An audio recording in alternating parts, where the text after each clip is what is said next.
Swayam Prabha. Digital India. Educated India.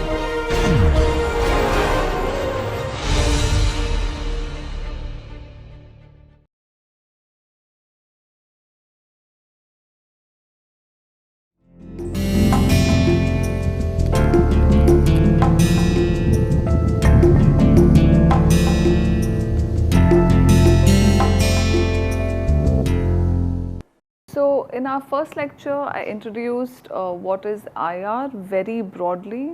In the second lecture, we've looked at theories of IR. Again, just to give a general idea of what are the number of theories and how each one of them is distinct. In the third lecture, I've looked at realism. And in the fourth lecture, we're going to start looking at a relatively late entrant in IR theory, and that is of feminism.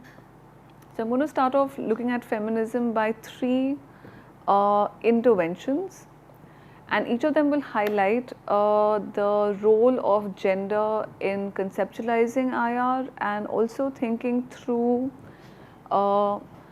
everyday issues and the dynamics between men and women and the gendered power between them. Now, each of these is needs to be broken up and unpacked, so to speak, and we will be doing that in the course of the lecture. But first, the three interventions. Intervention number one is Kamila Shamsi is a Pakistani writer, a woman writer, and she recently published a novel called Home Fire. Home Fire is a reworking of a Greek play by Sophocles called Antigone. Now, why is that so important and why is that pressing to this moment is because of the plot of the play and the manner in which women are depicted and the questions on war, the state and belonging. Sophocles' plays Antigone looks at a woman whose name is Antigone. Her brother has been killed in a war where he was contesting for the throne. The new king, whose name is Cretes, decides that as her brother was waging a battle against the state, and that is an act of treason, it's a crime against the state, he should not be allowed a burial, a decent burial in the state. Instead, his body should not be allowed to come home, and therefore the term homecoming and home fire. So the whole idea of home and beyond, Rabindranath Tagore talks about it in Gaire Baire, what's inside the home and what's beyond the home, inside and outside, and each of these terms are crucial when one looks at the role of women, their participation and their questioning in the tradition of international relations. Now, this story is very interesting because Antigone is his sister, the slain man's sister, and she appeals to the king to allow her to bury him with full dignity because she loves her brother. She plays a devoted sister who upholds her brother's suffering and his death in the battlefield.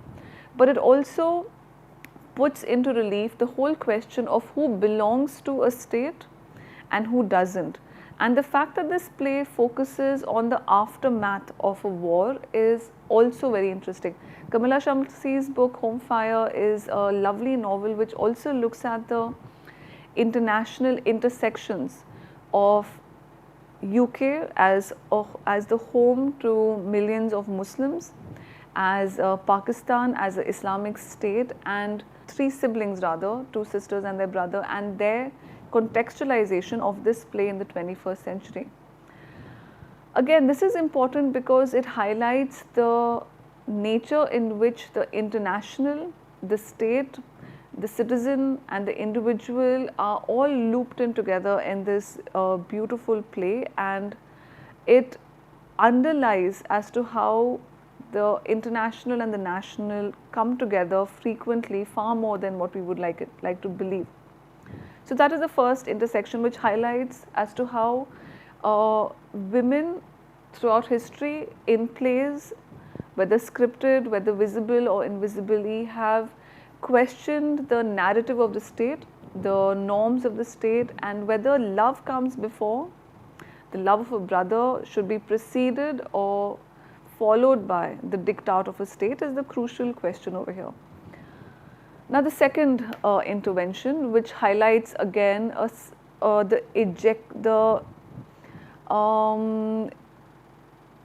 the role of women in the global economy are the large number of Filipino maids employed in white upper middle class homes in America. We know that domestic labor is the work done at home. It has multiple there are multiple things to be done within a home. So housekeeping itself is a wide domain, and in America one finds that the majority of women working as maids are Filipinos, Hispanics. One would largely categorize them as immigrant, lowly paid women who are working in these homes. Now, when one looks at these women, one wonders why is this being discussed in a class of international relations? But the point that I'm trying to make over here is that the employment of women in jobs which are constrained to the home, where they're not being paid as much as you would get in a regularized job, the fact that this task is unregulated and gendered points to the enmeshing and the imbrication of women and men in an unequal global structure, where frequently women find themselves doing work which is lowly paid or not paid at all.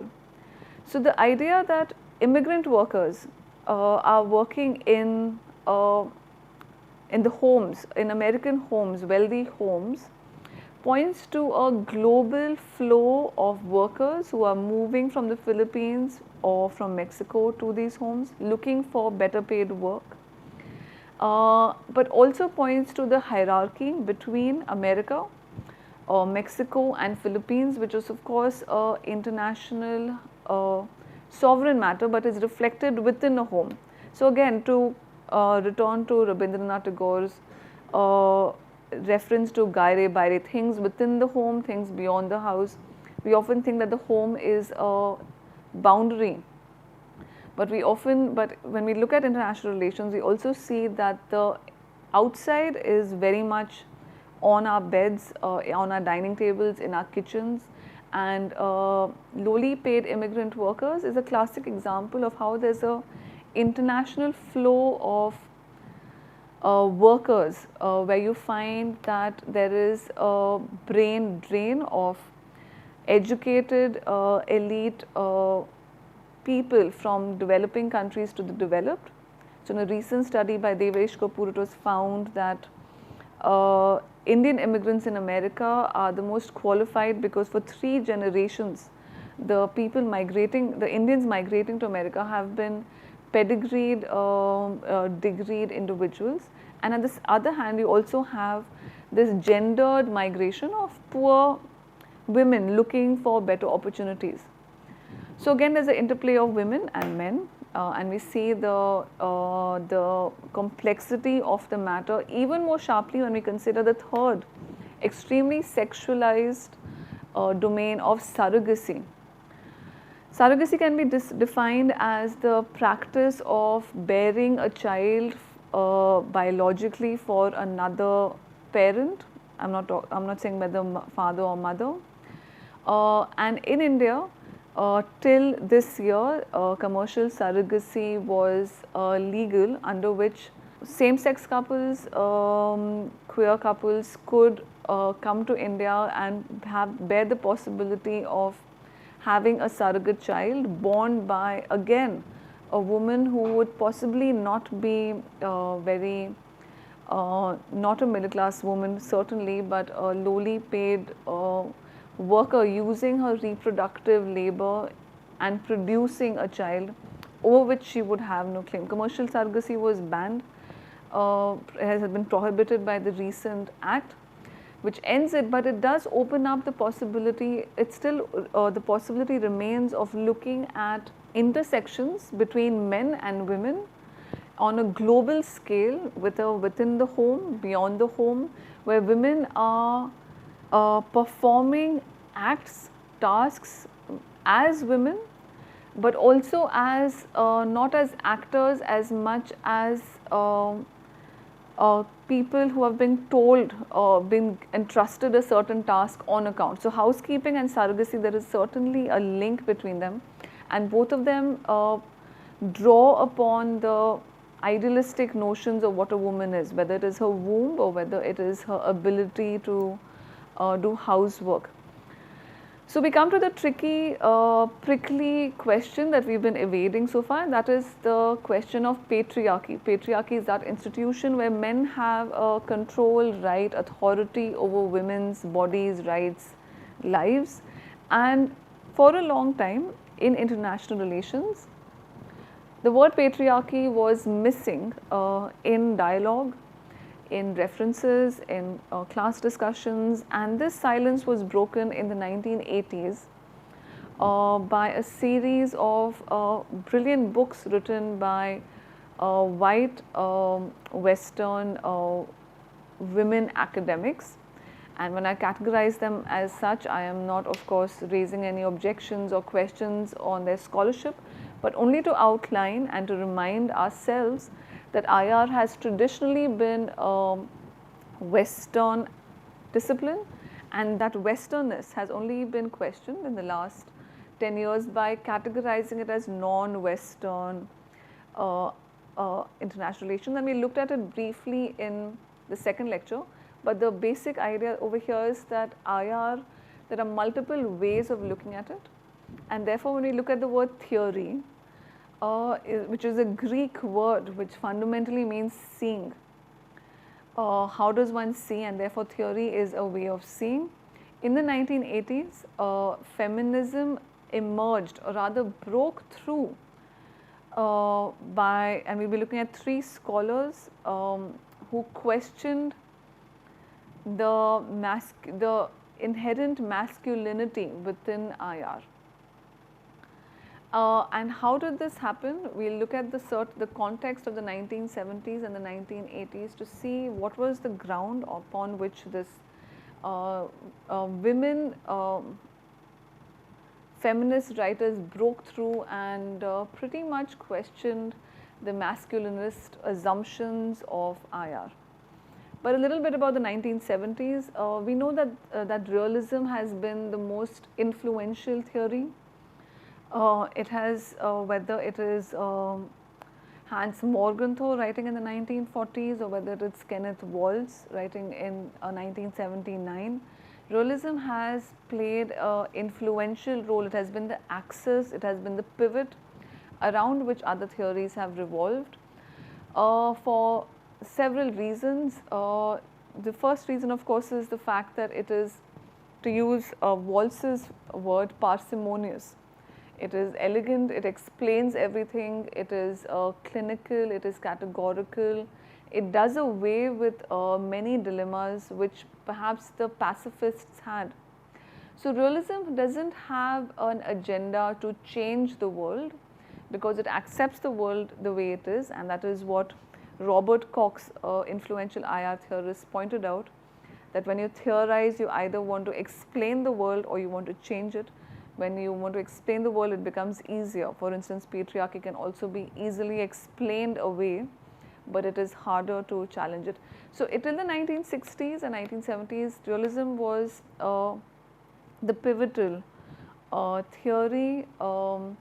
Then came neorealism, which I just mentioned as Kenneth Waltz's theory of looking at this structure, wherein anarchy as a defining feature of the structure made war inescapable. It made it a feature of the system. So fundamentally, like several classic war theorists, Kenneth Waltz's theory of neorealism accepts anarchy, explains anarchy, beautifies anarchy, and also in a very sly way justifies the existence of war, which means that violence and war are a part of international relations. At the same time, realists also glorify and valorize rationality. So states are often upheld as rational policy makers. The international world is structured to be one of war, calculation, strategy, whether it's Sun Tzu, whether it is Kautilya, whether it is Waltz, whether it's Morgenthau. The world of war is a masculine war of no ethical dilemmas, where war is accepted as a feature of the structure.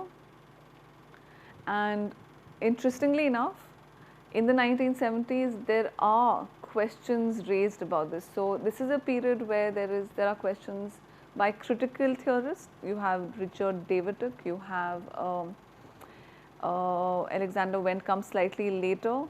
You have the neoliberal debate with Keohane and Nye. But these are men talking amongst themselves largely about abstract, rationalized structures. Now, these two words are questioned by feminist theorists in the 1980s, and we're looking at three of them. So, by the late 1980s, there were at least three major feminist interventions in a world which had been inhabited by male theorists so far. And these were John Bethke Elston's work, War and Women in 1987, Cynthia Enlow's work in 1989, and of course the formative and combative Ann Tickner's conversation with realists. So these three scholars in the late 1980s and during the fag end of the 20th century raised a few bold questions and outlined as to how IR had been fundamentally been overlooking a major aspect of the international.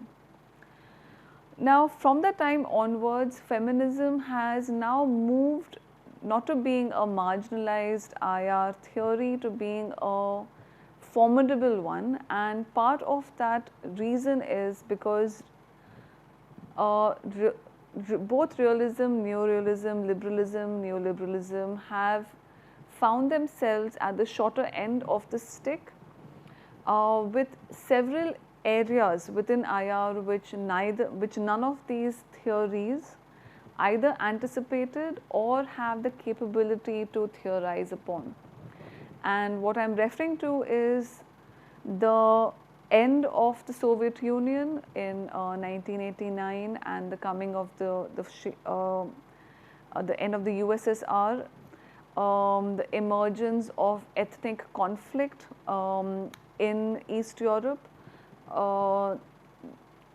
ethnic cleansing, and several areas which challenged the nation state, which challenged the state, which challenged the underpinning of these theories, which was essentially the state.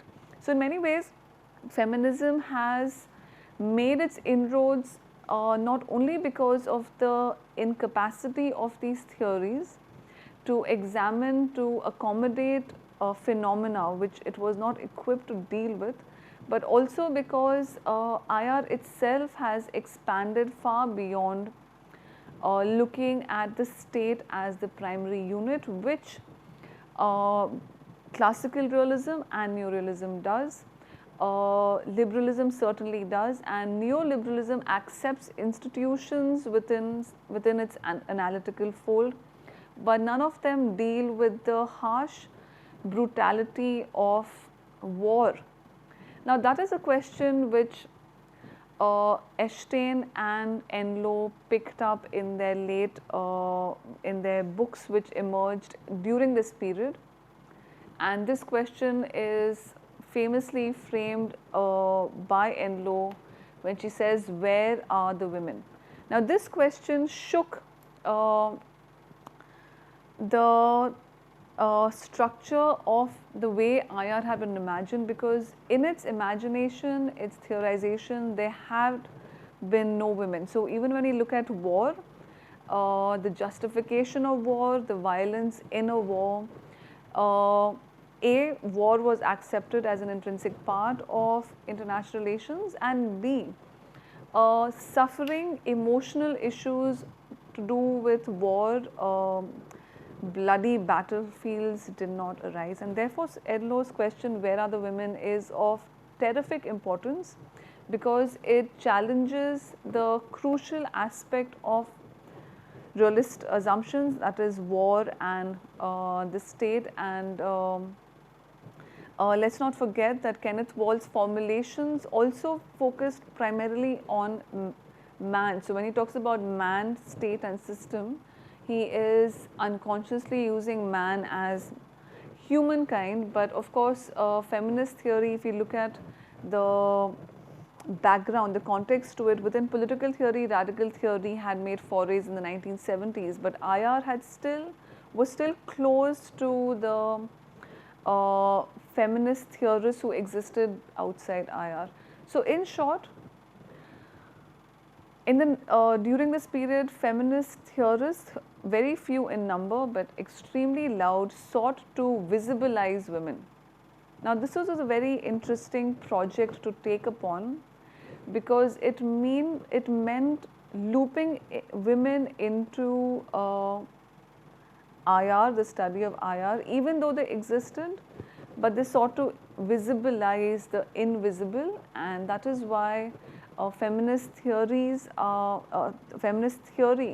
has been a remarkable intervention for bringing in those who have been visible but are not routinely seen. So let's start with Enlow's book, Bananas, Beaches and Bases. Enlow is a terrific writer. She writes powerfully, but fundamentally in these three areas, bananas, beaches and bases, she's looking at three sites where there is the intersection of the international, but we overlook the international. So bananas as a form of colonial cultivation, beaches, which is tourism. Beaches are the epitome of touristic enjoyment, which are frequented by men who have money to travel and also come looking for sexual pleasure. So one thinks of Thailand and other places known, infamous rather, for offerings sex tourism, and of course we can also look at commercial surrogacy in the same breath of using a woman's reproductive body for a certain material gain. And finally, bases. Enlow looks at military bases, and she looks at as to how prostitution and sex work has often been the unspoken chapters of American naval bases. Now these three sites are very interesting because Enlow is also mimicking her male counterparts, which is she's looking at the international. She's an American, so she's looking at the international beyond the national boundaries of America, and all of these are somewhere which are beyond.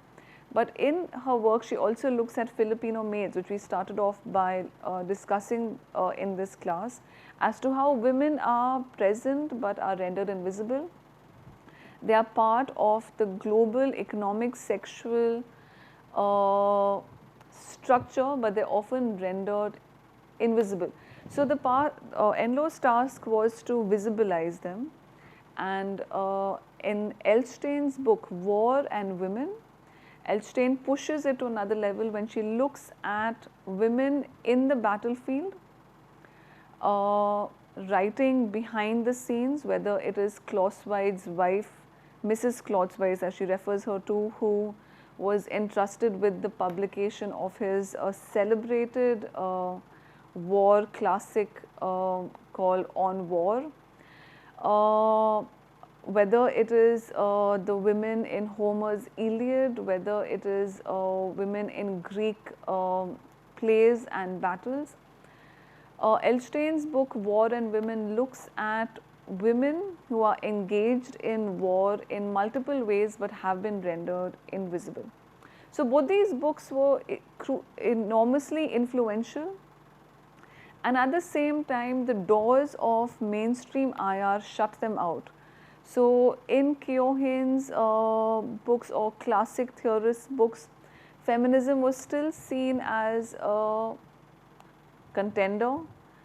It was still seen as a contender and not a rival. So the crucial rivalry was between neorealism and neoliberalism. And of course, you had Wallerstein with his Marxist theory, you had critical theory. But fundamentally, feminism was denied that validation of being a rival theory to IR theorists, till of course J. Ann Tickner published her book, a classical book on feminist IR, where she directly took on Morgenthau by questioning his 6 principles of realism. And this book is often seen as a classic textbook of feminist IR theory, and of course indeed it is, where Enlow and Elstein drew a wide map in bringing in the narrative on women. Tickner's book is clean, it's incisive, it is to the point, and it is also brutal in questioning male assumptions, normalizing male assumptions, and pointing out what the feminist point of view is.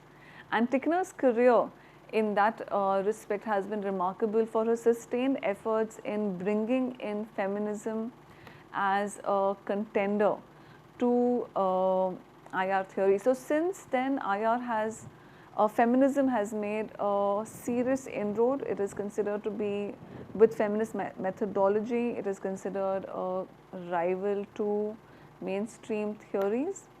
And now we will look at Ann Tickner's formulation, where she takes on Morgenthau's 6 principles of realism and formulates the feminist response. And this conversation was came to a standoff when Tickner wrote her article in 1996. You Just Don't Understand. It was an article published in Millennium Journal of International Studies, where she outlined that feminist theorists and their contenders are talking past each other. The conversation isn't actually a conversation at all, is what Tickner was trying to argue in this article. But we will look at her 6 principles in the next section. Now, the reason why we are focusing on Tickner's reformulation of Morgenthau's 6 principles is primarily because it's important to understand what Tickner and her compatriots were arguing. Tickner and her compatriots were fundamentally trying to rescue women from the androcentric perspective that men had molded them into, as sacrificing mothers, as loving sisters, as dutiful daughters, as passive upholders of peace. They were doing quite just the opposite. In a study conducted by Enlow, she drew the world's attention to the fact that nearly 80% of clerical work at the United Nations and other international bureaucratic structures was indeed being done by women. Within foreign policy in the White House, and because we're talking about Americans here, a lot of the staff were indeed women who were typing letters, making drafts, possibly editing speeches, but nonetheless they were not in the forefront of power. And finally, the wives of diplomats. Diplomats' wives were frequently part of missions, they were part of the international structure of diplomacy, they played a key role in hosting, advising. But all of this was seen as something which was of no consequence, and That's exactly what Antichna was trying to draw the attention to IR scholarship to, that women existed, the world of men depended upon these minions, and yet they went unrecognized. So what they were trying to do was to outline the valuable role of women in international politics as realists, as practitioners of power, but at the same time as women who were constantly, as players who were unrecognized and constantly marginalized. And again, we return to the example of Clausewitz, the Prussian military strategist, whose book on war is celebrated as a classic realist text, and yet the role of his wife in the crafting of the text is something which is not spoken about till Elstein excavates it. What these women were trying to do was to relook at war, relook at history, and inject women's experiences within them. And therefore, when we look at Christine Sylvester's book, there is a large degree of women's experiences injected into that for the singular purpose of validating women's experiences as equal as the androcentric view of the world. Now, a major reason why women often settled for positions of power which were behind the scene or which were not in the forefront. This was also a period where you had women heads of state. You had Golda Meir in Israel, Indira Gandhi in India, Margaret Thatcher in Great Britain, as practitioners of realpolitik. They were heads of government, framing policy. The Falklands War took place under the regime of Margaret Thatcher. And yet at the same time, there was a reluctance to accept either women visible in political power or as those who are upholding the international structure in their roles as minions, as from sex workers to the wives of diplomats to staff at international organizations. The campaign was to bring to the forefront that women were not passive, they were active, and at the same time they played a valuable role in international politics. Now, when data was produced about the number of women employed either by the White House or government organizations, work by Carol Pateman called The Sexual Contract was used to draw insights into the structural relationship of power between men and women.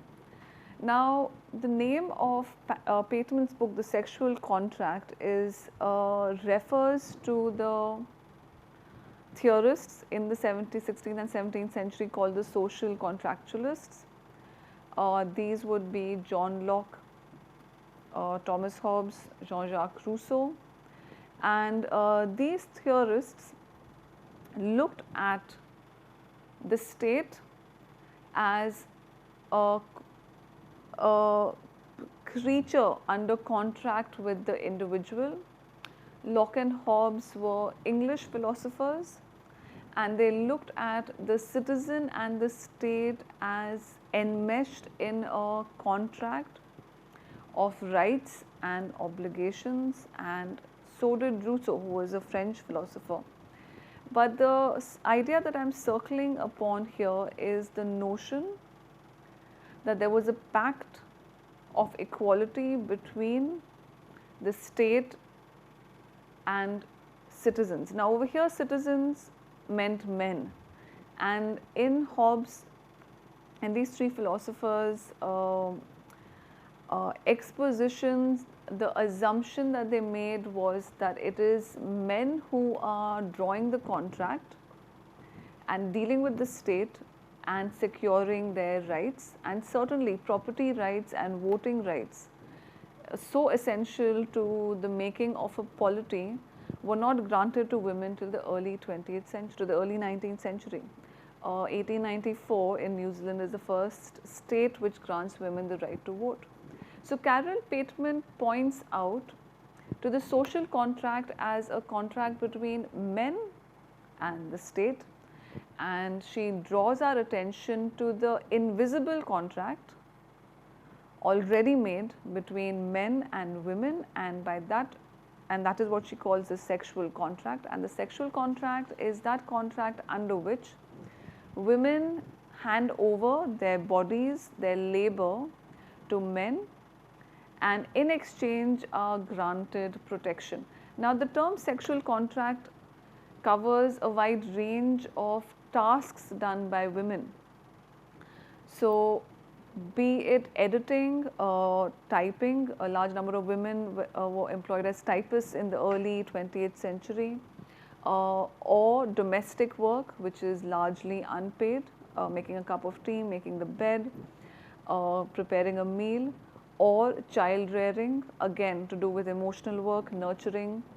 And finally, the sexual contract itself, which is the right of a man over a woman's body for his sexual pleasure, was the contract that Pateman was looking at.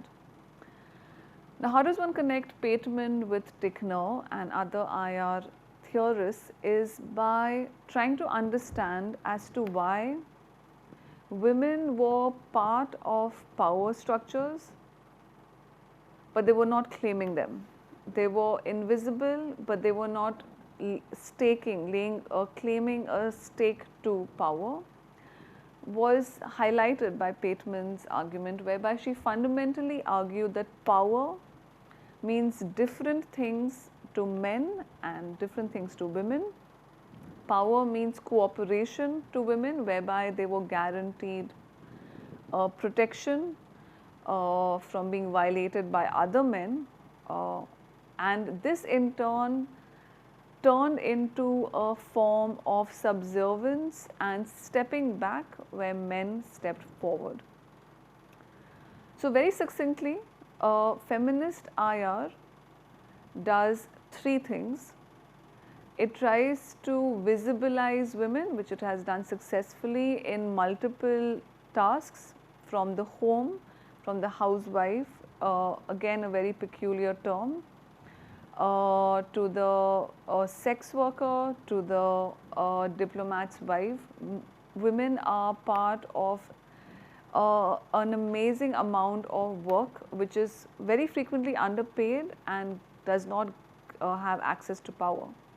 The second thing that they were trying to outline was that IR has been androcentric, which means that it has been men's experiences which has been upheld as a universal experience. So a man's view of war is often positioned as the view of war, whereas the same point of view can have, the same object can have multiple ways of looking at it. And the third was that women are not passive but very active, but frequently not counted as crucial political players. Now, it is in the language of masculinist IR that Tickner takes on. And before getting to this crucial aspect, we must not forget that there were other key figures in social sciences and academia in IR. For instance, Susan Strange is a giantess, as Christine Sylvester calls her, of IR. She did terrific and tremendous work in the domain of international political economy, but she was not a feminist. And you have other writers who were women who were not feminists. So before moving on, it must be clear that women had been writing, intervening in academics, but not with this gendered perspective of the world. So the gendered perspective of the world sees the world as divided between men and women, where women have the different experience of certain words. So let's just look at how realists and feminists disagree on fundamental points. And we'll start with the first word which is very dear to realists, and that is of objectivity. Objectivity is often upheld as a standpoint which is visible to everybody. It is a decision, it is based on a decision which is clear to everybody. It assumes that there is a truth which is accessible to everybody in the same way. So an objective truth is final, there is an air of finality to it. And it is here that Antichner questions objectivity by bringing the alternative of subjectivity, that the truth can be viewed in multiple ways and there are more than one ways of looking at it. And in many ways they were practicing it as well. They were practicing this in workshops, in discussion forums, in roundtable conferences as to how to inject women's experiences, whereas where the androcentric experience is not the only experience of that. So the first word that they questioned was objectivity, and challenged the possibility of objectivity, and their alternative for that was of course subjectivity. Number one. Number two, the definition of power. Now for Morgenthau and other androcentric definitions of power, power is domination of one over another, where the other has to submit and the person who is dominating conquers. It is a colonial understanding of power, it is a hierarchical understanding of power, it is a structured understanding of power, where power means the power of one over another. There is a loss of agency, there is a sense of violation, there is a hierarchical, dynamical interplay in this understanding of power. So when a state conquers another, and when a man rapes a woman, it is a form of that understanding of brutal violence. Tickner positioned that power can be understood also in forms of cooperation. Power is not combative, it is also cooperative, and she outlined as to how women cooperate with men under the strains of patriarchy, of course, towards a common end, where the loss of my power need not mean the empowerment of another person over me. It is not a top-down approach, but it is a collective empowerment. So even while she argued that cooperation rather than conflict is a form of power, Tickner also cautioned that women must not be upheld as peacemakers. Very often men entrust this responsibility on women as peace lovers, as anti-war participants, as people who are not in favor of violence. So Anne Tickner cautions against that kind of stereotyping of women, but she does point out that power could have multiple there are multiple ways of working, and an organization, for instance, is a classic example of collective empowerment, where people work together towards a common objective rather than trampling on each other and compelling each other to surrender in order to achieve their goods. So the first one is objectivity, the second one is power. We come to the third one, and that is autonomy. Morgenthau clearly lists autonomy as that premium value where the politician, the lawyer, the economist have the ability to make decisions in dissection from the rest of society. So when Morgenthau talks about autonomy, what he means is the agency, and what we mean by agency in social science is the absolute free will, unencumbered, uninterrupted, unquestioned ability of a statesman, for instance, to make a decision is autonomous, whereby he is not seen as somebody who is connected to society.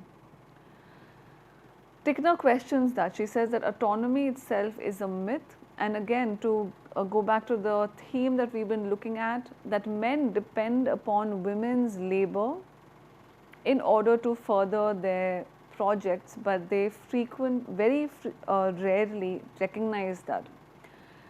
Tickner argues that autonomy is again androcentric. It is the male way of looking at the world. So the man who steps out to spend a day at work has been supported by a woman who has cleaned and prepared his food or clothes or enabled him, but that enabling has not been recognized. Instead, it is celebrated as autonomy. So Tickner questions that autonomy and argues that men and women are enmeshed very much. Their labors and their there is a visible cooperation between men and women, and autonomy, of course, has to be questioned at the celebrated agency of men has to be questioned. We come to the fourth and the last point which Morgenthau upholds, and that of course is rationality. Men are rational, women are emotional is a old way, is a traditional conservative way of looking at the differences between the male mind and the female mind, and there was a classic text around this time which questioned the manner in which even science is depicted as a man's world, and nature is often seen as mother nature, somebody who is reckless, unpredictable, and needs to be conquered in order for progress and development to take place. So Tickner questions the role of rationality and questions the masculinity attributed to it, which at the same time she is arguing that women are not emotional, temperamental, hysterical creatures, but are part of that rational bureaucratic structure. And of course, again, the data about women in bureaucracies, women part of huge structures, but again, at a clerical level, at a typist level, always at the background and never in the forefront. So these four areas of contestations outlined as to what the feminist IR intervention was seeking to do and has successfully done in the last 30 years. And from the time when Ann Tickner wrote her book, Experiences of Women, the Gender Nature of War, emotive issues such as mercy, apology, forgiving, suffering, those words which make up our everyday lives, have come to the forefront of international relations.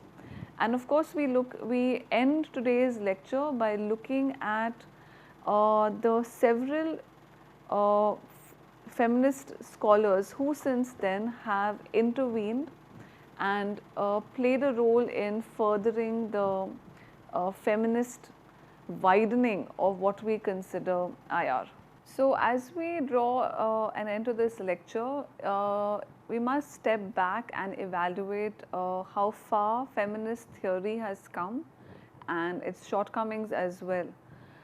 So to refer to a writer who I've been referring to constantly during this lecture, Christine Sylvester, IR and feminism in many ways are two nations trying to find a home for each other, in each other. And in many ways there is a recognition that globally women have been denied rights and luxuries which have been granted to men. So the question then arises, how does one view the forays of feminist IR theory? Let us not forget that the scholars who were making these inroads, as brave and as empowered as they were white Western women academics, which doesn't take away from their credibility or scholarship, but it also points to the homogeneity of that group. Now, since Anne Tickner's work made headways, several other feminist groups have critiqued the whiteness of that group, critiqued the limitedness of that group, and also championed their own feminisms. So it is quite fair to say that third world feminists have often questioned the theory of white Western feminism, and rightly so. And in this cacophony, in this pluralistic way of looking at feminism, it doesn't take away from the core of the argument, which is that women must strive to make themselves visible. And of course, one can see that whether it is a question of gender equality at the United Nations or two recent remarkable examples highlight the growing global recognition of states turning inwards. Enlow looked at women out of America. Anne Tickner is talking about women globally. But it is becoming increasingly evident and important that states are pressurized to frame policies which do not discriminate against women. Just two examples to highlight that. In 2018, Sweden issued a feminist foreign policy manual which envisaged what a feminist foreign policy would look like, which again underlines how the state itself has been committed to gender equality, but more importantly as to how feminism is not just a domain of national policies but must be reflected at the foreign policy as well. More recently, the feminist feminist writer Emma Watson, as part of the G7 Gender Equality Advisory Council, has called for a feminist foreign policy whereby states are pressurized, persuaded to frame feminist policies where women do not face discrimination on the basis of gender. So whether it is women in Saudi Arabia learning how to drive, whether it is the right to wear a hijab or not wear it, whether it is the right to take your life under the custom of sati, or whether it is a violative act. These are questions which point to everyday customs and the intersection between women, the state and the international. So feminist IR theory is essential to looking at not just the gendered relations between men and women, but it also throws out of balance the carefully curated structure of Kenneth Walls, where he separated the structure from the system and from the state. Feminist IR theory muddies that water. It outlines the invisible linkages between women within a state, beyond the state, at the international structure, be it women as contesting for the to be the president of America, which was Hillary Clinton in the previous American presidential elections, or be it campaigning for the rights of immigrant or women workers in Western worlds.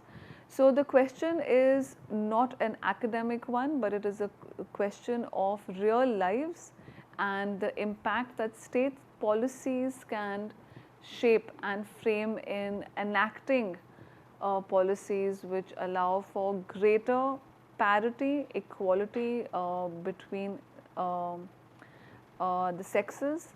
And feminist theory certainly is part of those critical theories which have revealed the masculinist tendencies of realism, and it is only the beginning of unraveling the gendered structure of IR theory. So in the subsequent lecture, we will be looking at critical theory, equally an important theory in unraveling hierarchies and inequalities of a different kind, and I'll see you in the next class.